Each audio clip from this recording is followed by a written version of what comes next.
I picked up this tool for my workshop. It's an older Delta joiner. The beds are about 30 inches long and the cut on the blades is about 6 1/8 of an inch. I picked this up from an older gentleman who was moving out and no longer needed this. He gave me a really good deal on it. I was excited about that. The serial number put this, I believe, in the late 50s, early 60s, judging from the serial number. Seems like it's in okay condition. The belt was in pretty poor shape, so I did pick up a new belt. The way the belt was tensioned, as you can see, there's blocks of wood under the motor. He had 2 blocks. The new belt, I don't know if it's just because it's new and it didn't stretch yet. I need to do something better for this, so I'm going to work on that today. I'm going to make some sort of tensioning device that I can control, because right now I'm having trouble keeping the motor in the right plane and the right belt tension on there. Also, the other thing I need to address, as you can see, there's some wiring that I don't really like. This Romex wire, I'm going to replace that. And in general, just go over and clean the whole thing up. I'm going to take a Scotch-Brite pad, clean this, polish up this surface, because this should be, nice and reasonably shiny. The other thing I'm going to do is I'm going to take the blades out, inspect them, probably just order a fresh set, because I have no idea how old these blades are, nor if they've ever been resharpened. I think I might just buy new blades, so I'm starting at, square zero on it. Alright, so I'll bring you back in a little bit, show you my progress.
So here's what I got done so far.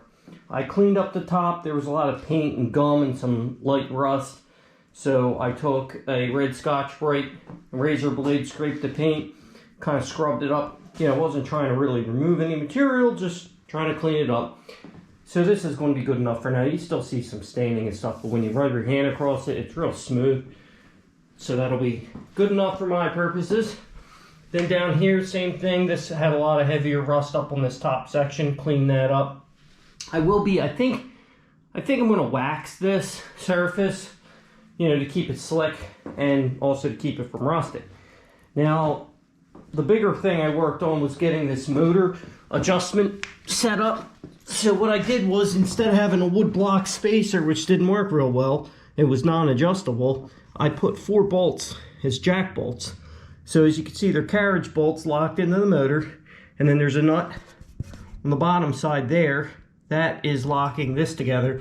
Then I got a nut on the bottom here, and then underneath you can see washers and nuts there.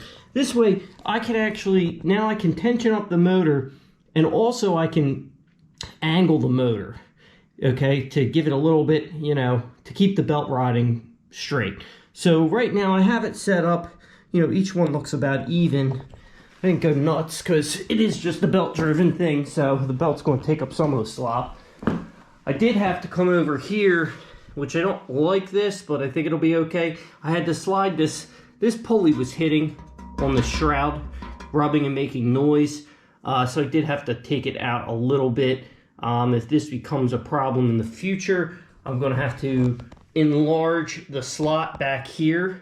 Because as you see, this slot here, I have plenty of room to slide this way, but this one I'm all the way to the back. So I'd have to take this off and grind that slot a little larger.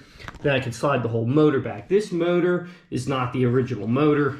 This is a Chicago Electric, probably a Harbor Freight Special, that was replaced at some point in this thing's life.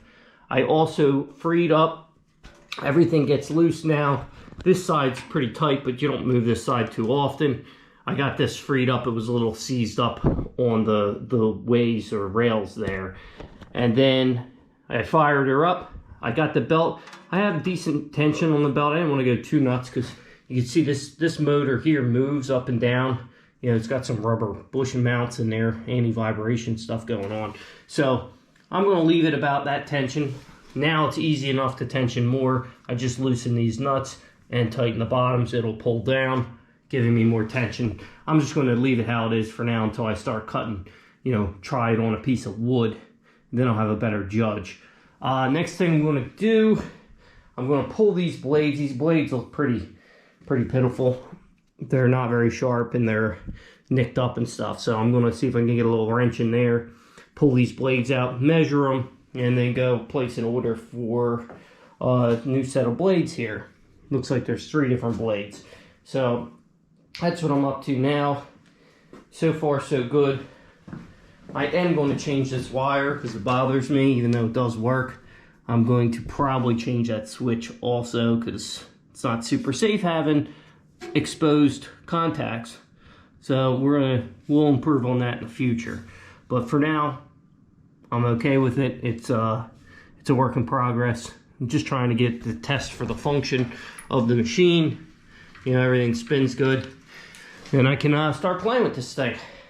Alright guys, I'll bring it back in a little bit.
Okay, got the new blades installed. They were a little bit different dimensionally than the blades that were in there. I think the blades that were in there were not exactly the correct ones. These match the description and all for this joiner setup. So, as you can see, what I was trying there was I was making sure that the blade was set, you know, evenly across. So this plane and the blade and the deck here, they're all in the same cutting plane. Now I have it set so that the blade at the top of its stroke is just, you know, would be just hitting the wood here. And coincidentally, there are marks on here that are scribed in here and that lined up with that. So, I don't know, must mean something. So I guess I'll put the guard back on and I'm going to try to make a cut with this.